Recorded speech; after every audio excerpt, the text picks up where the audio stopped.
सीमा अपनी 5 गर्भवती बहुओं के साथ गांव में रहती थी।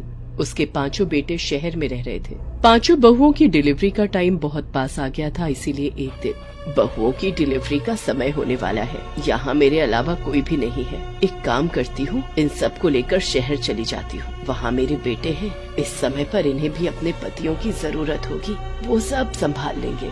ये सारी बातें वो अपनी बहुओं को बताती है और उसके बाद ट्रेन में ले जाने वाला जरूरत का सामान रखने को बोलती है। 2 दिन बाद वो शहर के लिए निकल पड़ते हैं। तभी माँ जी, मौसम तो बहुत खराब हो रहा है। कोई बात नहीं बड़ी बहू, एक बार ट्रेन में बैठ जाए तो सब ठीक रहेगा। वैसे भी ये तो बारिश का ही मौसम है। उसके बाद सास अपनी 5 गर्भवती बहुओं के साथ ट्रेन में बैठ जाती है। धीरे धीरे मौसम खराब होने लगता है। पहले बहुत तेज आंधी आती है और फिर बहुत जोर से बारिश होती है। ये सब देखकर सास और 5 गर्भवती बहुएं घबराने लगती हैं। और तभी माँ जी, मुझे बहुत डर लग रहा है। इतनी तेज बारिश तो मैंने कभी नहीं देखी। हाँ माँ जी, मुझे भी बहुत डर लग रहा है। सास को भी घबराहट हो रही है, पर वो 5 को हिम्मत देते हुए बोलती है, तुम 5 घबराओ मत, सब ठीक होगा। कुछ देर में बारिश बंद हो जाएगी। उन्हीं के पास 2 और औरतें बैठी थी, वो भी शहर जा रही थी। उनमें से एक औरत बोलती, बेटी घबराओ मत, बारिश रुक जाएगी, सब ठीक हो जाएगी। थोड़ी ही देर में रात हो जाती है और बारिश बहुत तेज होने लगती है। धीरे धीरे बारिश बाढ़ का रूप लेने लगती है और देखते ही देखते पानी ट्रेन के दरवाजों तक पहुंच जाता है। ये सब देखकर माँ जी, मुझे बहुत डर लग रहा है। हम ठीक से शहर पहुँच जाएंगे ना? हमारे बच्चों को तो कुछ नहीं होगा ना माँ जी? ऐसा कहते कहते वो बेहोश हो जाती है। ये सब देखकर चारों बहुएं और सास डर जाती है। उन्हें लगता है कि 5वीं बहू को कुछ हो गया। तभी सामने बैठी औरत पानी लेकर उसके ऊपर छिड़कती है और कहती है, लगता है डर के कारण ये बेहोश हो गई। वहीं बैठी दूसरी औरत वहाँ से दूसरे डिब्बे में चली जाती है। इतने में पानी ट्रेन के दरवाजे से धीरे धीरे ट्रेन की सीटों तक आ जाता है। ये सब देखकर, हे भगवान, अब तू ही कुछ कर, मेरी बहू और उनके बच्चों की रक्षा कर। इतने में पानी और तेजी से ऊपर आने लगता है। तुम 5 ट्रेन की ऊपर वाली सीट पर बैठ जाओ, तब तक मैं कुछ करती हूँ। बड़ी मुश्किल से सास और वो औरत उन 5 को ऊपर वाली सीट पर बिठा देती है। उसके बाद वो औरत ट्रेन की चेन खींचती है, पर ट्रेन रुकती नहीं। ये क्या, ट्रेन रुकी क्यों नहीं? तभी ट्रेन रुक जाती है और औरत सास से बोलती है, ट्रेन रुक गई है, ये बहुत बड़ा स्टेशन है, यहाँ कोई न कोई मदद मिल जाएगी। हम कैसे भी करके 5 को बाहर निकालते हैं। हम बाहर कैसे निकल सकते हैं? पूरी ट्रेन में तो पानी भरा है। माँ जी, अगर हिम्मत से काम लेंगे तो सब सही हो जाएगा। और देखिए सामने कमरे भी हैं, हमें 5 को वहीं ले जाना होगा। इतने में सबसे बड़ी और दूसरी बहू दर्द से चिल्लाने लगती है। उनका समय हो चुका होता है। हे भगवान, क्या करूं? मेरी बहुओं की रक्षा कर। ये समय ये सब सोचने का नहीं है, इन दोनों को लेकर चलिए। दोनों बहुएं दर्द में रोते हुए पानी को जैसे तैसे पार करके ट्रेन से बाहर निकलती है। सास और वो औरत दोनों को वहाँ एक कमरे में ले जाती है और वहाँ रखी टेबल पर दोनों को लिटा देती है। इधर तीनों छोटी बहुएं ट्रेन में रो रही होती है, क्योंकि बारिश का पानी बहुत तेजी से बढ़ रहा होता है। उधर सास उस औरत से कहती है, हम इन दोनों को तो यहाँ ले आए हैं, पर इनका बच्चा कैसे होगा?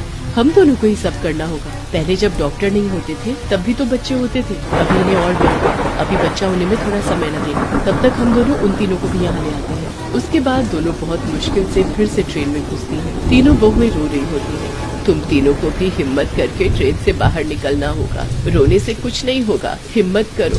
माँ जी, मुझे बहुत डर लग रहा है, मैं कहीं नहीं जाऊंगी। ये सब सुनकर चौथी और 5वीं बहू भी यही कहने लगती है। तभी वो औरत बोलती है, तुम तीनों अब सिर्फ एक औरत नहीं हो, तुम तीनों अब माँ बनने जा रही हो। माँ में बहुत शक्ति होती है, वो अपने बच्चों के लिए कुछ भी कर सकती है। तो ये बाढ़ क्या है? चलो हिम्मत करो और नीचे उतरो। तीनों उस औरत की बातें सुनकर थोड़ा हिम्मत करती हैं और सीट से उतरकर ट्रेन से बाहर आने लगती है। चौथी और 5वीं बहू जैसे तैसे ट्रेन से बाहर निकल जाती है। औरत उन दोनों को दूसरे कमरे के मेज पर लिटा देती है, पर तीसरी बहू को तैरना नहीं आता था और वो पानी में डूबने लगती है। तभी सास उसे अपना सहारा देकर बड़ी मुश्किल से ट्रेन से बाहर निकालती है और वहीं पड़े एक मेज पर लिटा देती है। तभी बड़ी बहू और दूसरी बहू के चिल्लाने की आवाज आती है। दोनों भागकर जाती हैं और थोड़ा और जोर लगाओ, बच्चा लगभग बाहर आ ही चुका है। दोनों बहुएं दर्द से चिल्ला रही होती हैं और थोड़ी ही देर में दोनों बहुएं बेटे को जन्म देती हैं। माँ जी मुबारक हो, दोनों को बेटा हुआ है, आप दादी बन गई। मैं दादी बन गई। सुना तुम दोनों ने, तुम दोनों माँ बन गई।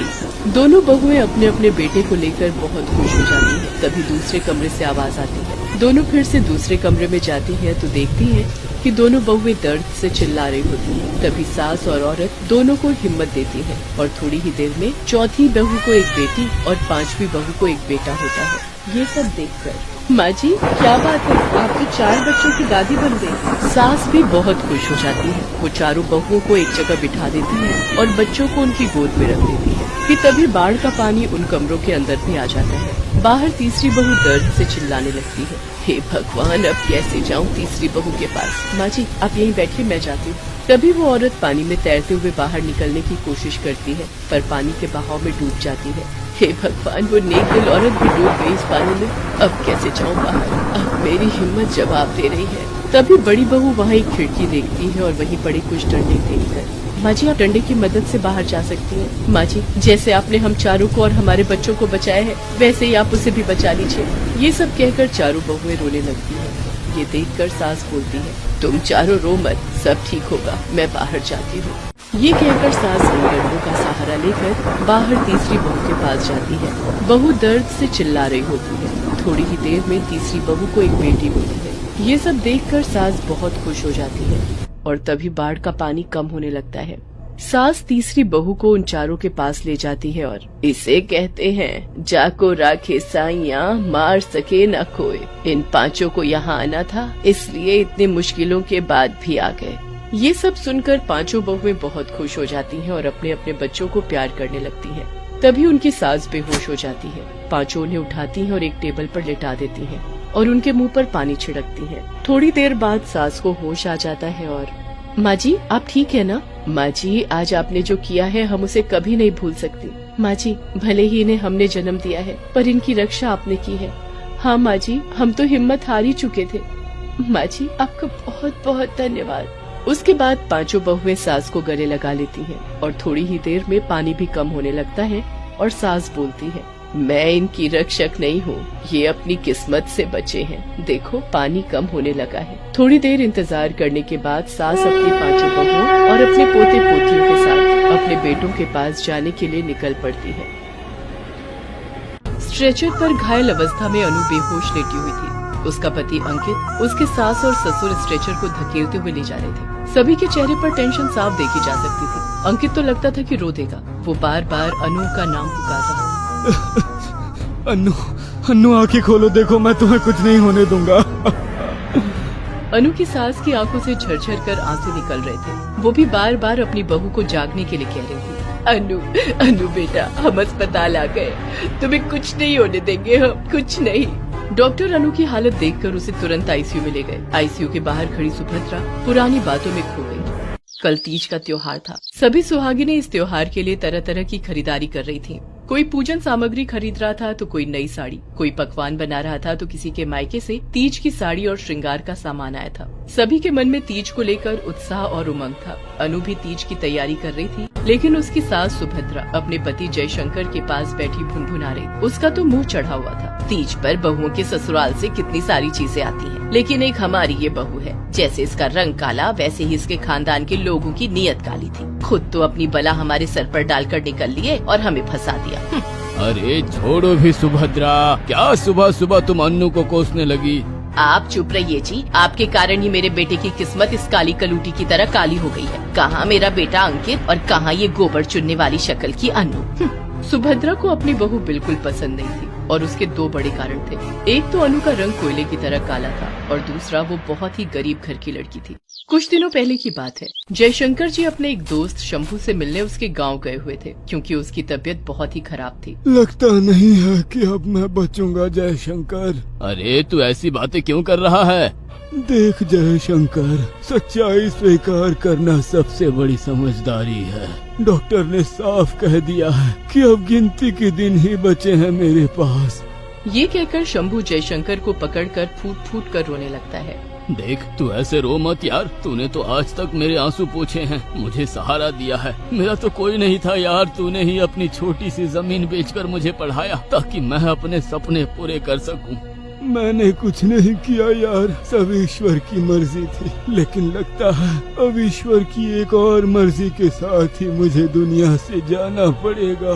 लगता नहीं कि मैं अपनी बेटी अन्नू की शादी कभी देख पाऊंगा। क्यों, क्या हुआ?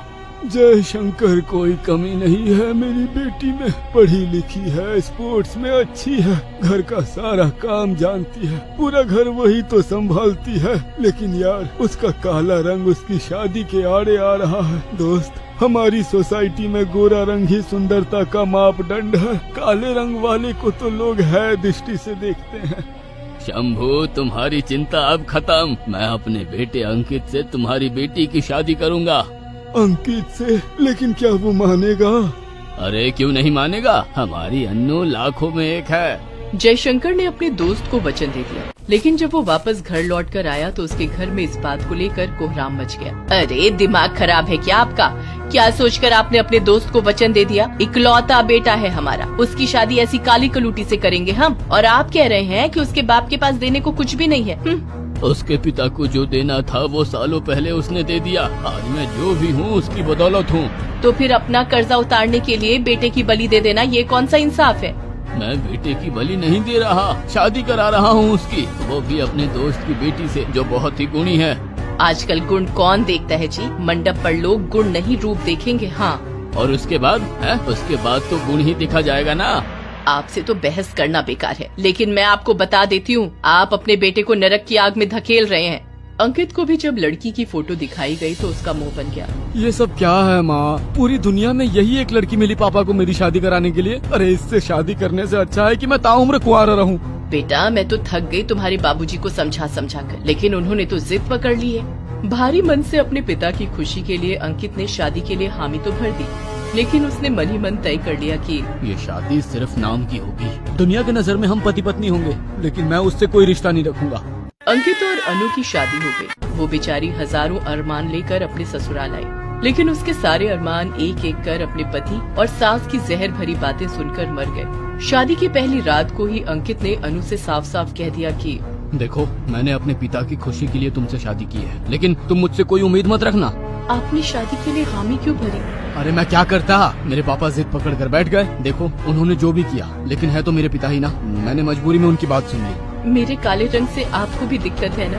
हाँ है। अरे तुम कहाँ और मैं कहाँ, मेरे दोस्त, मेरी सोसाइटी सब थूकेंगे मुझ पर। अनु की सास भी उसके काले रंग और उसकी गरीबी के लिए उसे हर पल ताने देती रहती। अरे क्या कहूँ सुषमा, मेरी तो किस्मत ही फूट गई। क्या करती तुम्हें शादी में बुलाकर, सबकी तरह तू भी मेरा मजाक उड़ाती। अरे जब भी मैं अपनी बहू को देखती हूँ तो लगता है कि किसी पूर्व जन्म का श्राप मेरे गले पड़ गया है। अनु हर दिन खून के आंसू शिव शंकर और माँ गौरी के सामने रोती और उनसे अपना दुख कहती। हे ईश्वर, ऐसा क्यों है कि एक और लोग काली माँ की पूजा करते हैं, दूसरी ओर एक काली लड़की को जिल्लत का सामना करना पड़ता है और लोग उसे बोझ समझते हैं। हे ईश्वर, जब सभी को गोरे रंग वाले और अमीर लोग ही चाहिए, तो फिर काले और गरीब लोगों को तू क्यों बनाता है, क्यों बनाता है?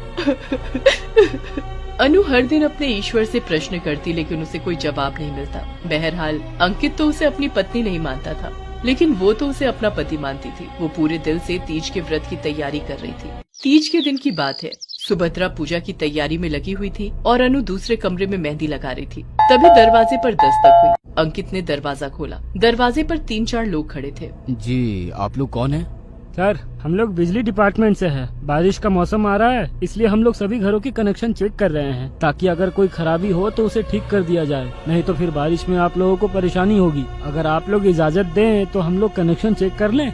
अरे हाँ, आप लोग अंदर आइए ना। वो चारों आदमी अंदर आ गए। अंकित दरवाजा बंद करके अभी मुड़ा ही था कि उसमें से एक आदमी ने एक बंदूक निकालकर उसकी कनपट्टी पर लगा दी। अरे क्या कर रहे हो? कौन हो तुम लोग? देखो, हम अपना इंट्रोडक्शन किसी को नहीं देते, केवल अपना काम करते हैं। चलो तिजोरी की चाबी निकालो और फटाफट सारा माल हमें दे दो। देखो, तुम लोग ये ठीक नहीं कर रहे हो, मैं शोर मचाऊंगा। इतनी देर में एक बदमाश ने सुभद्रा के पति के गले पर चाकू रख दिया। सुभद्रा कुछ समझ पाती तभी एक और गुंडे ने उसकी भी कनपट्टी पर पिस्तौल लगा दी। अरे कौन हो तुम लोग? अरे आंटी जी, पिस्तौल और चाकू आपके गले पर रखी है और फिर भी पूछ रहे हो कौन है हम? ये हम शरीफ लोग हैं। लेकिन वो क्या है ना कि हमारी शरीफी से पेट नहीं चलता हमारा, इसलिए थोड़ी लूटपाट कर लेते हैं हम। देखो अब ज्यादा सवाल जवाब किया ना तो बेकार में सबका ऊपर का टिकट कटा दूंगा। इस बीच अनु को उन गुंडों की आवाज आ गई थी। उन गुंडों को लगा था कि घर में और कोई नहीं है। अनु ने चुपके से पुलिस स्टेशन फोन कर दिया था और सोसाइटी के गार्ड को भी। एक गुंडा तिजोरी की तरफ बढ़ ही रहा था, तभी अंकित ने गुंडे का गला पकड़ना चाहा। गुस्से में आकर गुंडे ने उसके ऊपर गोली चला दी, लेकिन गोली उसके सीने के आर पार होती उसके पहले अनु उसके आगे आ गई। आह! लेकिन अनु घायल होने के बाद भी चुप नहीं बैठी, अकेली ही उन सबसे भिड़ गई। उन लोगों में से किसी को नहीं पता था कि अनु कराटे में ब्लैक बेल्ट भी है। उसने कुछ ही देर में सारे बदमाशों को मार मार कर अधमरा कर दिया। तब तक पुलिस भी आ गई थी। वो सभी को गिरफ्तार कर ली गई, लेकिन बहुत ज्यादा खून बहने के कारण अनु बेहोश हो गई थी। हे शिव जी, हे पार्वती मैया, मेरी बहू की रक्षा करो, उसे कुछ मत होने देना भगवान, नहीं तो मैं खुद को माफ नहीं कर पाऊंगी। उनकी प्रार्थना रंग लाई। अनु को होश आ गया। सुभद्रा और अंकित ने रो रो कर उससे माफी मांगी। बहू, आज तीज के दिन तुमने मेरे और अपने सुहाग की रक्षा, दोनों की रक्षा अपनी जान की बाजी लगा कर की। हमने तुम्हें कितना दुख दिया है, कितनी जहर भरी बातें सुनाई है, और तुमने उसका बदला देखो कैसे दिया। मुझे माफ कर दे अन्नू, मुझे माफ कर दे। अरे, आप लोग माफी नहीं मांगी। आप लोगों के लिए मेरी जान चली भी जाती तो कोई गम नहीं होता। देखिए, आज तीज है, मैं घर नहीं जा सकती। मैं चाहती हूँ कि मैं तीज की पूजा यहीं अस्पताल में करूँ। सुभद्रा और अनु दोनों ने तीज की पूजा अस्पताल में ही की। महादेव और गौरी के आशीर्वाद से अब सब कुछ ठीक हो गया था।